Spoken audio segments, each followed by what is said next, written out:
सवाल के अंदर हमारे को एक टेबल गिवन है, उसके अंदर हमारे पास sector wise distribution of workforce of India दे रखा है। इसके अंदर हमारे को एम्प्लॉयमेंट सेक्टर दे रखे हैं, सर्विस, सेल्स और ऐसे काफ़ी सारे हमारे पास गिवन है। और हमारे पास उनका परसेंटेज गिवन है कि कितने लोग किस सेक्टर के अंदर काम कर रहे हैं। और हमारे को जो टोटल लोग जिसमें काम कर रहे हैं उसके अंदर से मेल और फीमेल कितना है उसका रेशियो गिवन है। और हमारे को जो टोटल लोग जो काम कर रहे हैं वर्कफोर्स के अंदर वो है 60 लैक्स। तो सबसे पहले हमारे पास जो गिवन है वो है 100% की वैल्यू हमारे को 60 लैक्स गिवन है। ठीक है। और हमारे को निकालनी किसकी, सर्विस सेक्टर की वैल्यू निकालनी है। तो सबसे पहले हमारे पास उसकी वैल्यू कितनी है, 15%। तो अगर 100% की वैल्यू 60 लाख गिवन है तो मैं वहां से 15% की वैल्यू निकाल लूंगा। वो कैसे निकालूंगा, 15 is equal to 60 lakh divided by 100 multiply by 15। तो यहाँ से ये दो जीरो कैंसिल आउट हो जाएंगे सबसे पहले। रिमेनिंग हमारे पास बचेंगे कितने, 4 जीरो, यानी कि 1 2 3 4। और जब मैं 15 को 6 से मल्टीप्लाई करूंगा तो ये हमारे पास आ जाएगा 90। तो ये टोटल वैल्यू हमारे पास पॉपुलेशन है जो सर्विस सेक्टर में काम कर रही है। तो ऐसे मैं एक एक करके सबके निकाल लूंगा। तो मैंने ऑलरेडी निकाल रखे हैं, मैं यहाँ पे लिख देता हूँ सारे।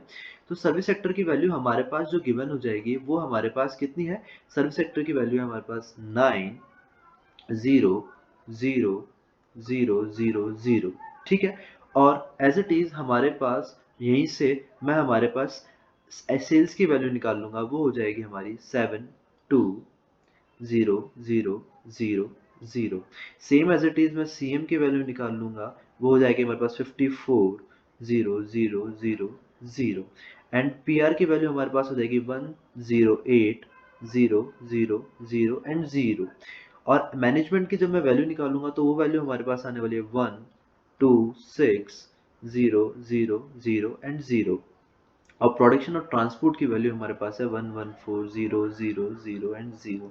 और जो अदर्स में जो काम कर रहे हैं वो है 36 0 0 0 एंड 0। ठीक है।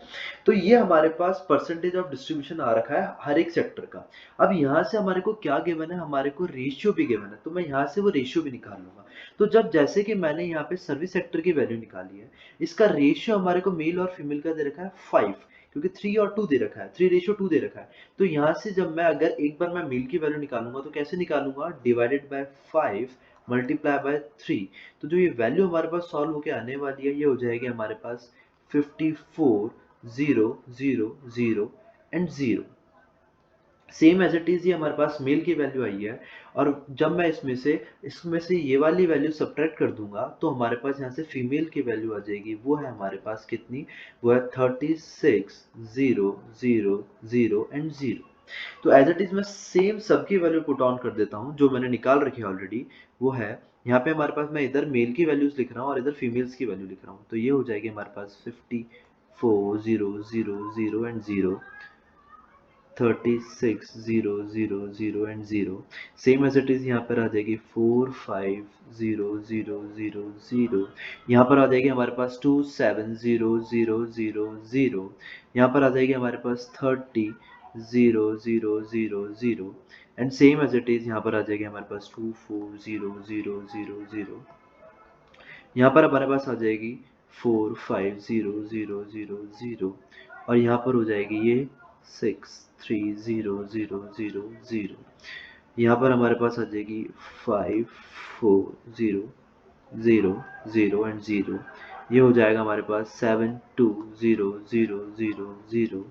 ये हो जाएगा 7125 0 0। ये हो जाएगा 4275 0 0। ये हो जाएगा हमारे पास 1350 0 0 0। ये हो जाएगा 2250 0 0। सवाल के अंदर हमारे को क्या पूछा है, number of male workforce in SA and MA sectors put together is approximately what percent of the total number of workforce in PT sector. तो इसके लिए हमारे पास जो टेबल हमारे पास गिवन है मैं उसकी मदद ले लेता हूँ। तो टेबल में हमारे पास एसए और एमए के टोटल मेल्स कितने गिवन है, वो है हमारे पास 4.5 लाख एस ए के हमारे पास है और एम ए के पास है 5.4 लाख। तो इसको मैं एड ऑन करके यहाँ पे लिख लेता हूँ 4 5 0 0 0 0 5 4 0 0 0 0। तो ये टोटल हमारे पास आ जाएगा 0 0 0 0। 5 + 4 9, 5 + 4 9। तो ये टोटल पॉपुलेशन हमारे पास SA और MA सेक्टर में मेल्स की पॉपुलेशन अभी हमारे पास आई है। अब हमारे को इसने क्या बोला है, हमारे से पूछा है number of workforce in PT sector. तो पीटी सेक्टर्स के वर्कफोर्स हमारे पास कितनी है, पीटी के दे रखी है 114000। तो ये हमारे पास टोटल हो जाएगी। यहाँ से अगर मैं इसका, हमारे को परसेंटेज निकालनी है, तो ये हो जाएगा 99000 डिवाइडेड बाय हमारे पास जो गिवन था 114000 मल्टीप्लाई बाय 100 अगर मैं कर दूंगा, सॉरी, तो ये हमारे पास परसेंटेज हो जाएगी। तो जब मैं इसको सॉल्व करूंगा तो जो वैल्यू मेरे पास आने वाली है वो है 86.84। मतलब ये कहीं ना कहीं अप्रॉक्स है हमारे 87% के। तो वही हमारा आंसर भी है।